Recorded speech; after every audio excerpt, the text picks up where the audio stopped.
प्यारे दर्शकों नमस्कार, स्वागत है। दर्शकों, हिंदी की वर्णमाला में आज हम कंपटीशन की दृष्टि से विशेषकर उत्तराखंड एलटी या टीईटी की दृष्टि से वर्णमाला को समझेंगे। वर्णमाला में सबसे पहले स्वरवर्ण, स्वरवर्णों में वर्णों के प्रकार, भेद आदि के विषय में जानेंगे। जैसा कि आप जानते हैं, हिंदी में स्वर 11 होते हैं, जैसा कि आप स्क्रीन में देख पा रहे हैं। अ, आ, ई और ई, उ और ऊ, री, ए, आई, ओ, औ। ये 11 स्वर वर्ण हैं। इनको 3 भागों में बांटा जाता है संस्कृत की दृष्टि से। हिंदी की दृष्टि से इन्हें 2 ही भागों में बांटा जाता है, ह्रस्व और दीर्घ। ह्रस्व अर्थात मूल स्वर, इन्हीं से दीर्घ स्वरों का निर्माण हुआ है। जैसा आप देख रहे हैं, अ, ई, उ और री, इन्हें लघु भी बोला जाता है।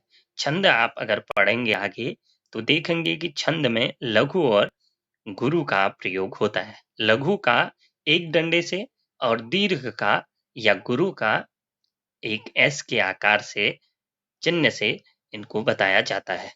अब देखते हैं दीर्घ स्वर।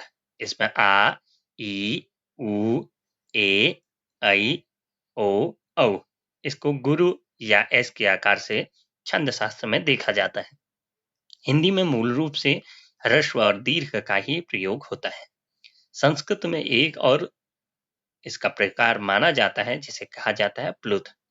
ओम जो शब्द है वह एक प्लुत शब्द है, अर्थात उसमें 3 मात्रा का समय लगता है, अ, उ और म। कहने का तात्पर्य यह है कि ह्रस्व जो मात्राएं हैं या ह्रस्व जो स्वर हैं, उनमें एक मात्रा के बराबर, एक क्षण के बराबर समय लगता है, जैसे अ। और जो दीर्घ है उसमें 2 निमेष का समय लगता है, इसीलिए उनको दीर्घ अर्थात बड़ा। देखिए, अ और आ, अ, आ, इ, ई, ई। तो इसमें आपको समय दुगुना लग रहा है दीर्घ में। प्लुत में तिगुना समय लगता है। आपको पता होना चाहिए, ह्रस्व अर्थात छोटा, लघु अर्थात छोटा, मूल का अर्थ भी होता है छोटा। दीर्घ का मूल वैसे जड़ को बोलते हैं, लेकिन यहाँ याद करने के लिए आप कह सकते हैं मूल अर्थात जो पहले हुए। पहले हम छोटे ही होते हैं, इसीलिए मूल का अर्थ है छोटा। दीर्घ अर्थात बड़ा, और इसी को गुरु भी बोला जाता है। गुरु अर्थात टीचर। ये भी याद कर सकते हैं कि टीचर हमेशा बड़े होते हैं।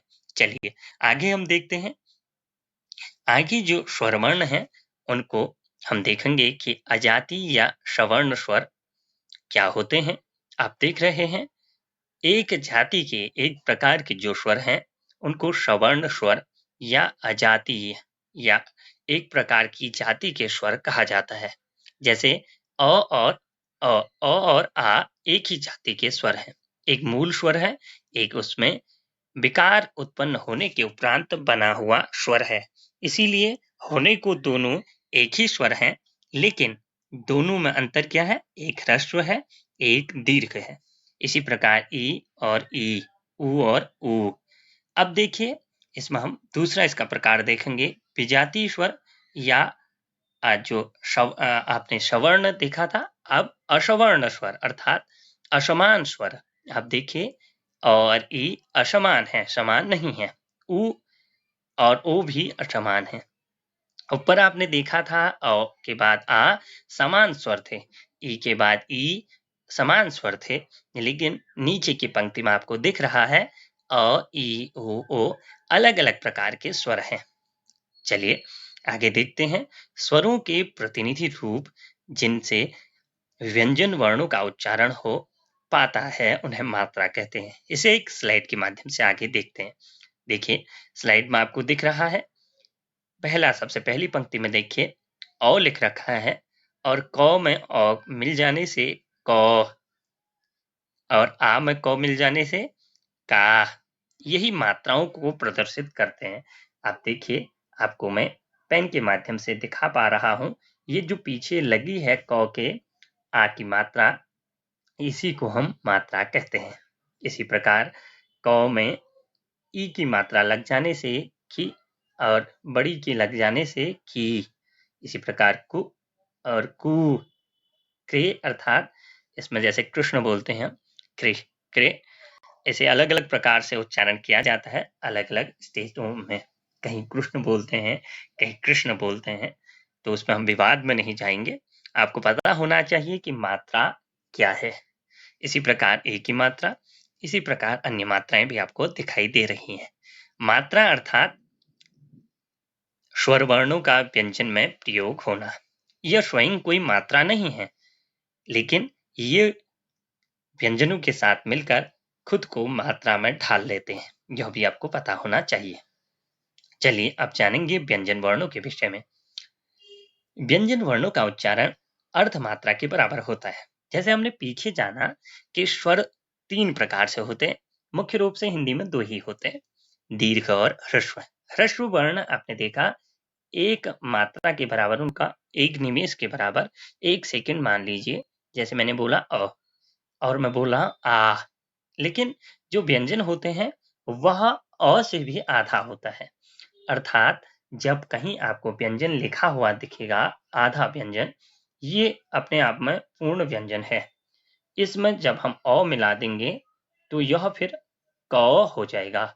अभी तक ये क था, क क क क क क ख क, फिर भी अ का उच्चारण हो जा रहा है। तो कहने का मतलब ये है जब इसमें से क निकाल देंगे, क में से अ निकाल देंगे तो इसमें एक क्या करेंगे, हम हलंत लगाएंगे। तो यह क क्या है, आधा क है। यही अपने आप में व्यंजन पूर्ण व्यंजन है। अर्थात व्यंजनों का जो मूल स्वरूप है इसी प्रकार है, लेकिन हमें जो रूप में दिखते हैं, जैसे क दिखता है, ख दिखता है, यह इसमें क्या लगा हुआ है, अ लगा हुआ है। जैसे क, ख, ग, उच्चारण करिए स्वयं से तो आपको पता चलेगा इसमें अ अपने आप उच्चारण हो रहा है। तो सब में अ विद्यमान है। कहने का तात्पर्य यही है कि क जब अधूरा होता है तो उसके उच्चारण में अर्धमात्री, व्यंजनों के उच्चारण में अर्धमात्रा के बराबर समय लगता है। इसलिए बिना स्वर के इनका उच्चारण असंभव है। व्यंजन जो है क्या है, 33 होते हैं। असंभव इसलिए है जैसे मैं क बोल रहा हूँ उसमें भी अ आ जा रहा है आधा बोलने के बावजूद भी। तो इनको बिना स्वरों की मदद से नहीं बोला जा सकता है। आगे देखिए, व्यंजन वर्णों को 3 भागों में बांटा जाता है। देखिए, स्पर्श व्यंजन, इसके बाद देखिए अगला अंतस्थ व्यंजन और इसके बाद उष्ण व्यंजन। अब इनको विभक्त विभक्त रूप से हम देखेंगे। सबसे पहले स्पर्श व्यंजन। कहा जाता है कि क से लेकर म तक के जो व्यंजन हैं उन्हें स्पर्श कहा जाता है। कादयो मावसान और स्पर्शा। स्पर्श, स्पर्श का अर्थ है क से म तक के व्यंजन। क्षमा चाहता हूँ, एक बार पुनः स्लाइड देखिए। इसमें मैं आपको कुछ चीजें समझाना चाहता हूँ। अब देखिए, क से लेकर के कवर्ग से लेकर के म, प फ प फ म है ये, ये क्या है, टंकण का दोष है। इसे आप म बना लेना। देखिए, हर वर्ग में वर्गीय व्यंजन का अर्थ होता है, हमने 25 शब्दों को लिया, हर में 5 5 5 5 5 5 5, हर में हमने 5 5 व्यंजन लिए और इनको टोटल कर दिया, एक फैमिली हो गई। लेकिन इतनी बड़ी फैमिली हम संभाल नहीं पा रहे थे, तो सबको कहा कि जो पहला लाइन में पहला व्यक्ति है वही उस परिवार का मालिक हो गया। जैसे क ख ग घ अंगों का मालिक क हो गया, अर्थात क वर्ग हो गया। च छ ज झ यों का मालिक च हो गया तो च वर्ग हो गया। ऐसे ही ट ठ ड ढ ण का मालिक ट हो गया तो ट ही इसका मालिक हो गया। ऐसे त, ऐसे ही प, ये 5 वर्ग बढ़ गए, अर्थात 5 सेक्शन में इनको बांट दिया गया। ये एक प्रकार से आपको आगे हेल्प करेंगे।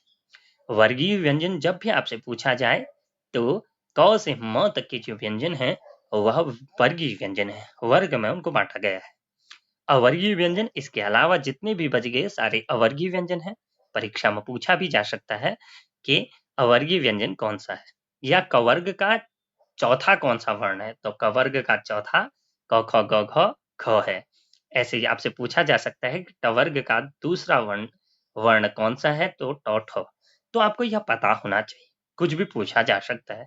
अब बोध के स्तर के प्रश्न पूछे जाते हैं, अर्थात आपने समझा है या नहीं, ना कि आपने रटा है। रटने वाली पद्धति वाले व्यक्ति या फिर जो छात्र हैं वो कभी भी परीक्षा पास नहीं कर पाते हैं आज के परिदृश्य में। क्योंकि आज बोध के प्रश्न पूछे जाते हैं। बोध अर्थात आप जानते हैं या नहीं। संभवतः यह आप समझ पाए होंगे कि मैं क्या समझाना चाह रहा हूँ। आगे देखिए, इसके बाद हम वर्गीय व्यंजनों को हमने बांटा। तो क से लेकर के मौ तक 5 वर्गों को हमने क्या कहा? ये वर्गीय व्यंजन है, इनको हमने स्पर्श भी एक नाम दिया। अब हम आगे देखते हैं दूसरा प्रकार। एक ध्यान देने वाली एक बात और है, इसमें ड, ढ ये दोनों को ड, ढ से विकास करके बनाया गया है। इसका प्रयोग शब्द के आरंभ में नहीं होता है, यह मध्य में या अंत में इनका प्रयोग होता है। अर्थात ड, ढ इन दोनों का प्रयोग ड, ढ के विकास से बना है, तो इसका प्रयोग कभी भी शब्द के आरंभ में नहीं होगा, मध्य या अंत में होगा। उदाहरण के द्वारा समझेंगे, ये आपसे पूछा भी जा सकता है, जैसे मेढक, पढ़ना, चढ़ना, गढ़ आदि। सब जगह या तो मध्य में लग रहा है या बाद में लग रहा है। जैसे देखिए लड़का, सड़क, कड़क और कड़ा आदि। इसके अलावा जो मूल थे उनको देखिए, बिना बिंदु वाले का प्रयोग हमेशा शुरुआत में होता है, जैसे ढोलक, डमरू आदि। कई बार परीक्षाओं में यह भी पूछा जाता है कि कौन सा शब्द शुद्ध है। आपको यही शब्द दे दिया जाएगा और एक छोटा सा बिंदु लगा दिया जाएगा ढोलक के नीचे ठ में। तो आपको बताना है कि कौन सा शुद्ध है। तो यह आपको पता होना चाहिए। बिना बिंदु वालों का प्रयोग शब्द के आरंभ में हमेशा प्रयोग होता है, बिंदु वालों का प्रयोग मध्य या अंत में होता है। अगर यह आपको थोड़ा सा अवेयर रहे तो आपके लिए यह बहुत अच्छा होगा। इसी प्रकार के प्रश्न होते हैं। चलिए आगे देखते हैं। आगे आप देख रहे हैं अंतस्थ व्यंजन। अंतस्थ व्यंजन के विषय में हम जानेंगे। ये वर्ण स्पर्श एवं उष्ण के बीच में आते हैं। इनके अंतर्गत य, र, ल और व ये 4 ध्वनियां आती हैं। आगे कुछ और देखते हैं। हम देखते हैं उष्ण व्यंजन, क्योंकि हमने 3 विभाग किए, उसमें तीसरा है उष्ण व्यंजन। ये ऐसे व्यंजन हैं या वर्ण हैं जिनके उच्चारण में विशेष घर्षण के कारण मुख में गर्म हवा निकलती है। आप जानते हैं कि उष्ण का अर्थ है गर्मी।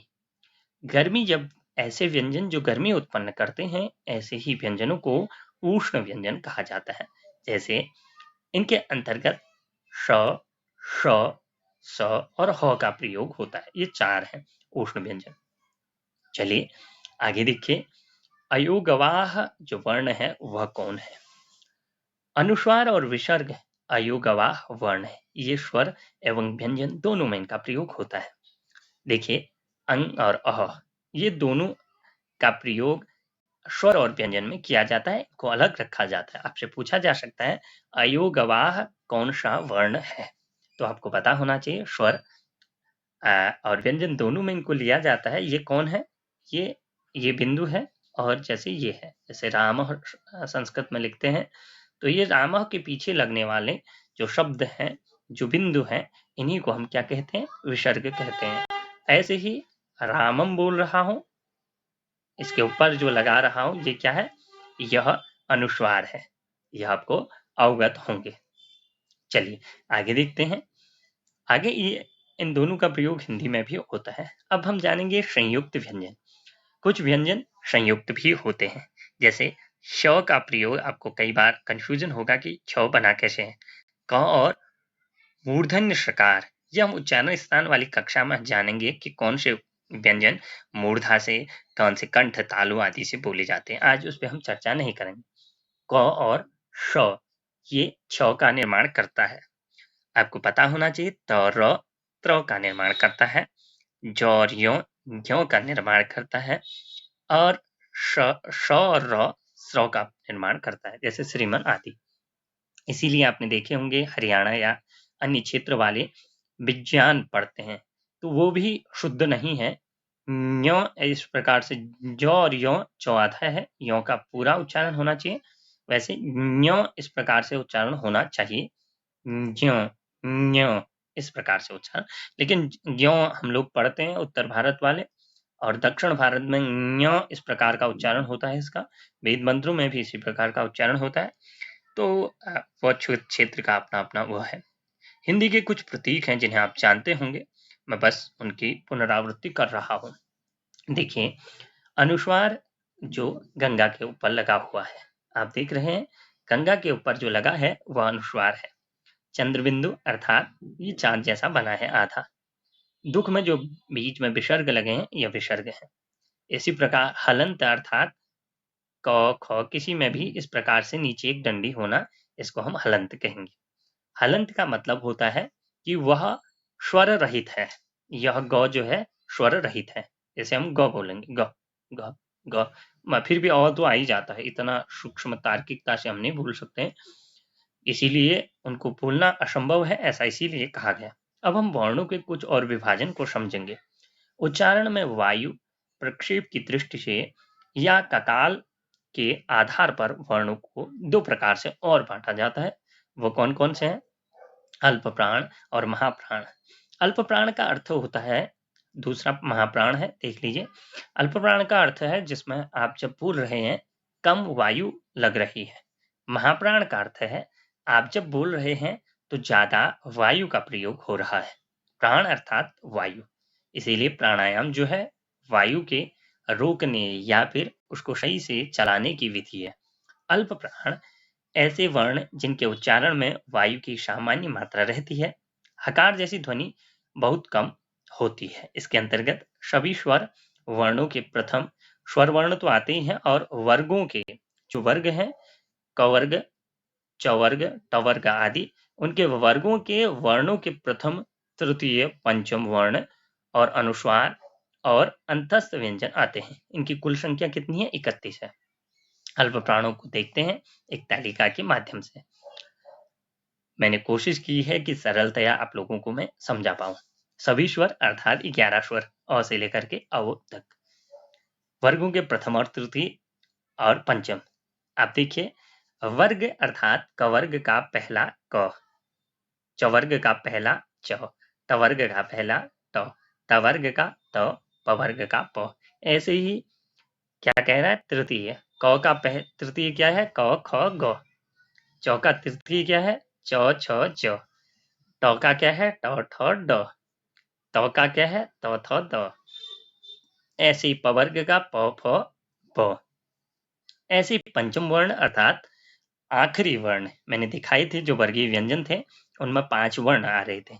ऐसे ही क ख ग घ अ, च छ ज झ य, ट ठ ड ढ अण, त थ द ध न, प फ ब भ म।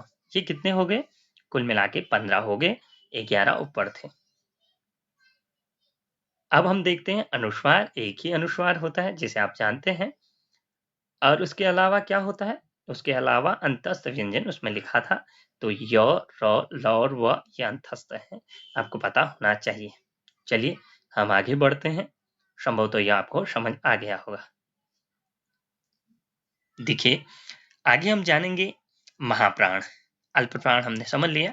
महाप्राण ध्वनियों के उच्चारण में वायु की पर्याप्त मात्रा प्रयोग होती है, जिसके कारण हकार जैसी स्पष्ट ध्वनि सुनाई दिखती है नहीं, सुनाई देती है। इसके अंतर्गत सभी वर्गों के द्वितीय और चतुर्थ व्यंजन, विसर्ग और उष्ण व्यंजन आते हैं। इनकी कुल संख्या 15 है। आगे देखिए, यह भी हम महाप्राण को समझेंगे। अल्प प्राण और महाप्राण में आप ये सोचिए कि जिसमें आप ताकत लगा रहे हैं, जिसमें आप ताकत नहीं लगा रहे।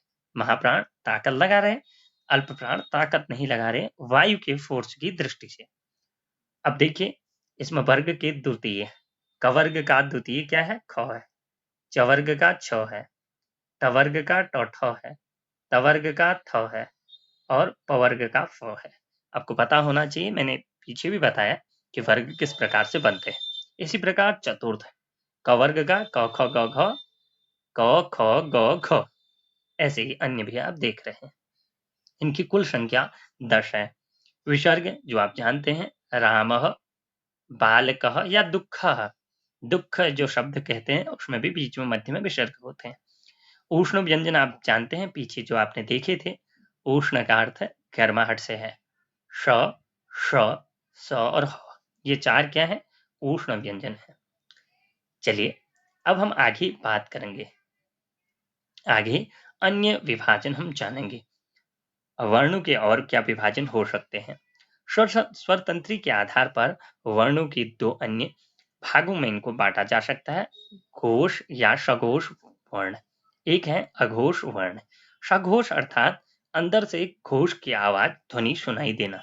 अघोष का अर्थ है जिसमें किसी भी प्रकार का कंपन न होना। हारमोनियम जब बजाते हैं तो एक कंपन उत्पन्न होती है, वैसे ही कंपन कुछ स्वर या व्यंजनों के उच्चारण में वह होता है, कुछ में नहीं होता है। जिसमें होता है वो सघोष या घोष है, जिसमें नहीं होता है वो अघोष है। जानते हैं कौन से वर्ण घोष हैं, कौन से अघोष हैं?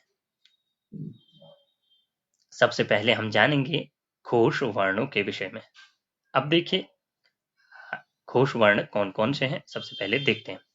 घोष ध्वनियों के उच्चारण में स्वर तंत्रियां आपस में मिल जाती हैं और वायु धक्का देते बाहर निकलती है, फलतः झंकृत या झंकार जैसी आवाज पैदा होती है।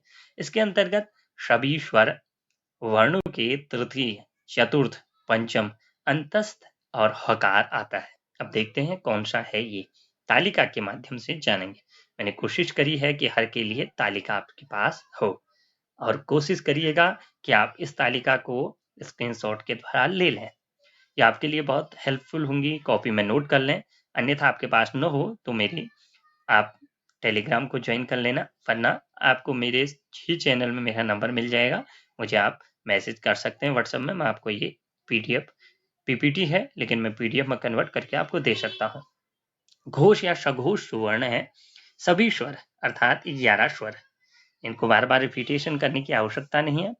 वर्गों के तृतीय, चतुर्थ और पंचम। तृतीय क्या है? क वर्ग का क ख ग। आप ऐसे ही देखिए, क है, दूसरा है ख, तो तीसरा क्या हो गया? ग हो गया। ऐसे च छ ज, ट ठ ड, त थ द, प फ ब। ऐसे ही अन्य को भी आप ले लेंगे, चतुर्थ को और पंचम को। पंचम तो क्या होते हैं? क ख ग घ ङ, इसी प्रकार यो, इसी प्रकार ण, इसी प्रकार न और म। और अंतस्थ, आप बार बार यहाँ अंतस्थ का प्रयोग हो रहा है तो अंतस्थ य, र, ल, व। एक अंतस्थ का प्रयोग हो रहा है, दूसरा क्या हो रहा है? उष्ण वर्णों का। तो उष्ण भी आपको पता होना चाहिए। उष्ण में हकार आता है। देखिए हकार का प्रयोग भी उष्ण व्यंजनों में किया जाता है। चलिए हम आगे अब बात करेंगे अन्य विभाजन के विषय में, अघोष वर्णों के विषय में। हमने सघोष या घोष वर्ण जाने, अब हम अघोष के विषय में जानेंगे। अघोष वर्णों के उच्चारण में स्वर तंत्रियां आपस में नहीं मिलती, फलतः वायु आसानी से निकल जाती है। इस वर्ग में वर्गों के प्रथम, द्वितीय वर्ण और तीनों श, श और स आते हैं। अर्थात इसमें ह नहीं इन्होंने जोड़ा है, ह क्योंकि घोष में आ गया है। ह क्यों नहीं आया? ह क्योंकि घोष में आ गया। ये क्या है? अघोष है, तो आपको पता होना चाहिए। चलिए आगे हम पढ़ेंगे, हम तालिका के माध्यम से जानेंगे अघोष वर्ण। देखिए तालिका के द्वारा आपको दिख रहा है वर्गों की प्रथम और द्वितीय। वर्ग का पहला क्या है? क, च, ट, त और प। द्वितीय क्या है? क का ख, च का छ, ट का ठ, त का थ, प का फ। तीनों श अर्थात श, श, स। इस प्रकार हमने अघोष भी जाने। आगे हम जानेंगे कुछ और विभाजन। वर्णों का विभाजन अन्य प्रकार से भी किया जाता है। ध्वनियों के उच्चारण में औष्ठ आदि का भी जो प्रयास हमको करना पड़ता है, उसे व्याकरण की भाषा में प्रयत्न कहा जाता है। प्रयत्न मतलब आप कहाँ से प्रयत्न लगा रहे हैं, आवाज के लिए आप कहाँ जोर लगा रहे हैं।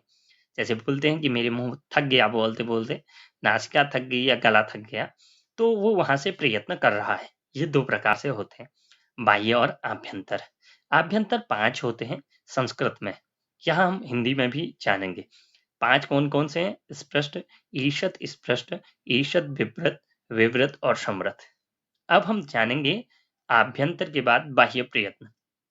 बाह्य प्रयत्न 11 होते हैं, विवार, संवार, श्वास, नाद, घोष, अघोष, अल्प प्राण, महाप्राण, उदात्त और अनुदात्त, स्वरित। लेकिन हिंदी की जो दृष्टि से हम जानेंगे, क्योंकि हमने क्या पढ़ लिया है? बाह्य प्रयत्न पहले ही पढ़ लिए हैं। कौन कौन से? घोष और अघोष हिंदी में इतने ही होते हैं, अभ्यंतर इत्यादि में ना, बाह्य में। अब आभ्यंतर जो प्रयत्न है उसके विषय में हम जानेंगे। देखिए आभ्यंतर प्रयत्न के आधार पर स्वरों को 4 और व्यंजनों को 8 वर्गों में रखा जाता है हिंदी की दृष्टि से। जो हमने 11 पढ़े वो संस्कृत की दृष्टि से पढ़े। वो कौन कौन से हैं? सबसे पहले हम जानेंगे आभ्यंतर प्रयत्न स्वर में किस प्रकार से लगते हैं। आभ्यंतर प्रयत्न की तालिका यह आपके सामने है। समृद्ध स्वर है ई और ई, उ और ऊ, और अर्ध समृद्ध स्वर है ए आई ओ औ। अर्ध विवृत स्वर है अ, विवृत स्वर है आ। इसी प्रकार हम जानेंगे जो व्यंजन वर्ण हैं उनमें किस प्रकार से यह होता है। तालिका के माध्यम से आपको दिख रहा है स्पर्श जो व्यंजन है कादयो मावसान और क से मौ तक क्या है? स्पर्श व्यंजन है। संघर्षी व्यंजन है, स्पर्श संघर्षी है। ये है आपका न, छ, ज और झ। संघर्षी है म, श, ह, ख अर्थात नुक्ता वाला ख, जिसमें नुक्ता लगा होता है, ये ख है। एक छोटा सा बिंदु इसमें लगा दिया जाए तो यह क्या हो जाएगा? नुक्ता वाला ख। ख इसमें क्ष मतलब जैसे ज, थोड़ा सा उर्दू के अल्फाज का प्रयोग ऐसे में किया जाता है, हिंदी में यह इतना प्रयोग नहीं होता है। अब देखिए ख, ग, ज, फ, व। इसी प्रकार अनुनासिक आप जानते हैं हर जो वर्गीय व्यंजन है उसका आखिरी जो है उसे अनुनासिक कहा जाता है। जैसे क ख ग घ अंग, ऐसे ही ट ठ ड ढ य, त थ द ध ट ठ ड ढ ण, त थ द ध न, प फ ब भ म। तो इस प्रकार से इन्हें आखिरी जो व्यंजन है इनको हम क्या कहेंगे? अनुनासिक। पार्श्विक होता है लौ। पार्श्विक अर्थात लौ, लुंठित या प्रकंपी र।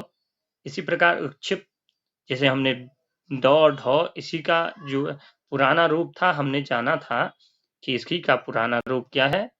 बिना बिंदु वाला है, लेकिन ये बाद में इनमें बिंदु का प्रयोग होने लगा तो इनको क्या कहा जाता है? उच्छिप्त।